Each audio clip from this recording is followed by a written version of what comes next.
Narito tayo ngayon upang matunghayan ang nakakakilig, napaka-sweet at talaga ng mga nagtitrending na love story ni Kalingap Tata at Ate Marjo.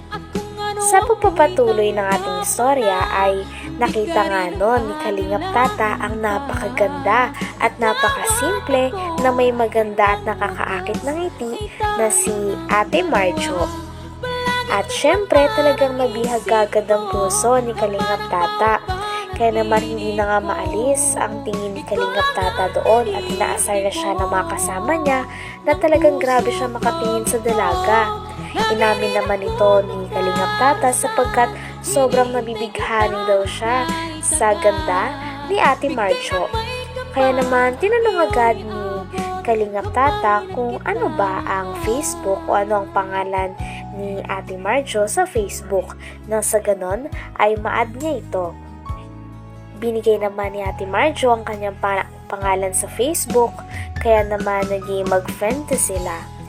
At nung na-search na nga ni Kalingap Tata ang name ni Ate Marjo ay sobrang kinikilig ito at talagang parang hindi na nga nakababa ang mga ngiti sa labi ni Kalingap Tata simula naging friend sila sa Facebook ni Ate Marjo. Okay. Sige, Pwede mo lang ang Facebook. Okay lang nakasama ka sa vlog namin. Friend lang naman. Okay lang. At least may... Nakasama Ano ba yung mga camera? Ano yan? Ano yan? Famous na si Ma'am Marjorie? Oo nga. Marjorie? Maganda talaga siya, bro. Grabe. Okay lang ba nakasama ka sa vlog? Okay, kanina pa. Tata, yung tingin mo. Toto. Ay, nabihag ako. Sige. Pangarap mabuhay. Puno-puno ng kulay. Sa isang sulyap mo. Ayos na ako sa isang sulyap mo. Napaibig kami. Doon muna kayo. Doon muna kayo. Doon muna kayo. Bakit? Humingi ako ng Facebook. Ay! Malaman nyo eh. Hala. Sinabi na nga sa akin, paano ko malalaman? Anong apelyido, te? Clock 9. Majo lang. Hanapin mo na, tol. Sige, ano? Message mo na agad ngayon para tingnan natin kung mag-reply. Bagal-bagal nyo. Ano po, add ko kita. Huwag mong unahan si Tata. Huwag ka na. Huwag mo, may asawa ka baga. Ano? Si Tata, walang asawa yan. Grabe at talagang nantundi ng mga kaibigan ni Kalingap Tata ng mga vlogger upang i-push si Kalingap Tata kay Ate Marjo sapagkat sino nga namang hindi mabibighani sa kagandahan ni Ate Marjo. Sa tuwing ngiti nito ay parang paulit-ulit na nahuhulog si Kalingap Tata sa kanya. Kaya naman hindi talaga umalis si Kalingap Tata sa tapat ng tindahan nila nung araw na yon. Oh, message mo na. Kinikilig na ako. Ha? Magkakaroon ka na ng love team? Pwede ba? Magkaroon ng love team? Hindi, personal mo na. Huwag mo. Hindi talaga niya. Ha? Baka nag-comment na lang Ate Majo. Excited? Yeah, I'm excited. I'm very 100%, you know? Very yan, na? Sino may sinasabi niya naman? Iba. Kalingap Tata, sabi ko magkukulag kami. Sobrang maganda, sobrang Huwag pangit. mo kasing pangunahan si Tata at nag-discuss. Mag-usap kami. Bagay ba kayo? Oo. Maganda, pangit. Kami ang bagay. Hindi kayo bagay, tao kayo. Bye, Ate Marjo. See you. Oh, bye-bye na. Bakit inati mo? Matanda ka pa. Yan yung bata pinunta ni Kalingap Rod. Ano yan? Yung pogi. Tas maganda. Hindi, yung pogi na. May tsura yung pamangkin. Pinsan pala, hindi pamangkin. Pinsan. Ba't ang dami dito Ate Marjo magaganda sa lugar niya? Ba't isa ka na dun sa pinakamaganda dito sa lugar mo? Siguro dati itong lumalaban dito sa competition sa atin. Oo. Hindi. Talagang tinago mo lang ang beauty mo, no? Dahil nga medyo nagtagal sila doon ay mas nakilala pa nila si Ate Marjo. Nalaman nga nila na si Ate Marjo pala ay magpupulis at wala daw itong boyfriend sa kasalukuyan. Siya daw ay single kaya naman sabi ni Kalingap Tata ay bagay na bagay daw sila sapagkat single si Ate Marjo at single din naman daw siya. Tinanong din nila kung ilang years na bang single si Ate Marjo at sagot nito ay 5 years na single na din daw ito. Nagtanong din sila kung may naging boyfriend na ba si Ate Marjo. At sagot naman ni Ate Marjo ay dati daw, ngunit isa lang at nagtagal ito ng 4 years. Kaya naman sabi ni Kalingap Tata ay okay daw yun sapagkat ngayon ay single na siya at single na rin si Kalingap Tata.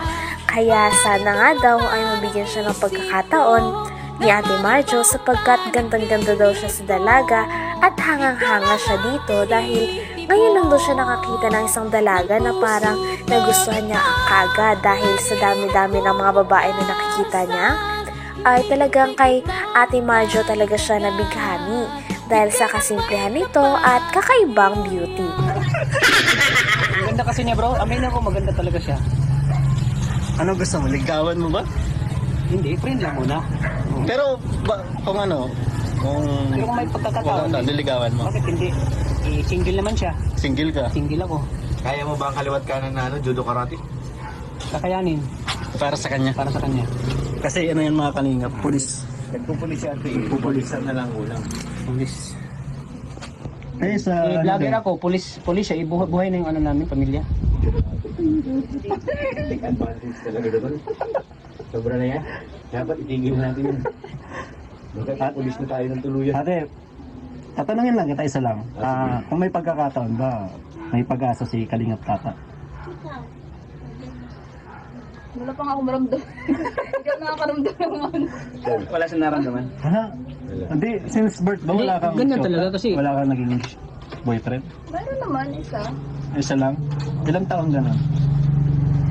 Walang basta nag 4 years.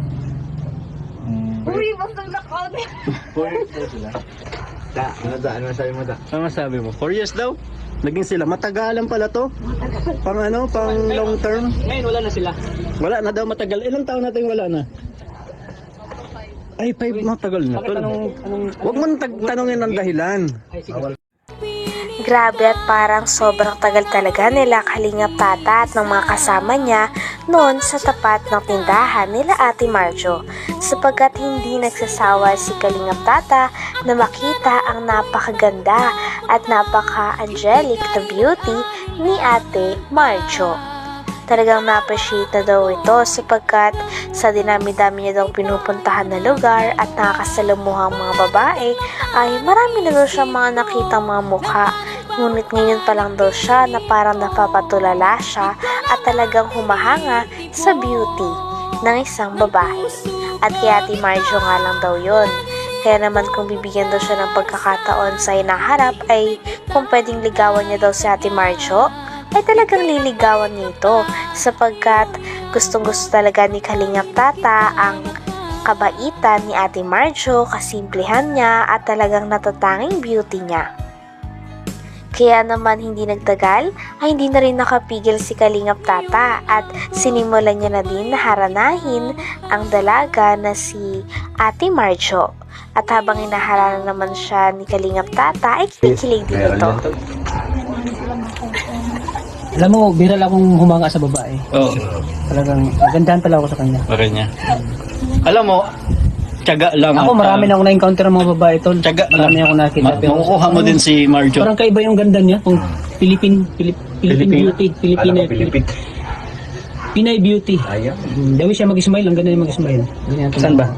Smile daw. Smile daw. Oo, tingnan mo. Sa smile, sa ngiti pa lang. Inuuto niyo. Hindi ah. Yun, marami na. Dami nga, inangaran eh. Hindi mo alam, pinapangarap ko ikaw ay akin. Ay, grabe. On the spot ha? Sige, tuloy mo tol. Walang labi. Ay, mapula talaga ang labi niya. Natingkad mong ngiti. Matingkad talaga ang ngiti. Maabot hanggang sa langit. Grabe talaga ang pagkanta nun ni Kalingap Tata. Talagang galing na galing sa puso ang bawat lyrics na binabanggit niya sa kanta. Talagang kitang-kita natin na nahulog na talaga sa kagandahan ni Ate Marjo si Kalingap Tata. Hanggang dito na lamang muna ang ating nakakilig, napaka-sweet at sobrang nagtitrending na istorya ni Kalingap Tata at Ate Marjo. Maraming salamat sa inyong panonood. Hanggang sa muli. Bye!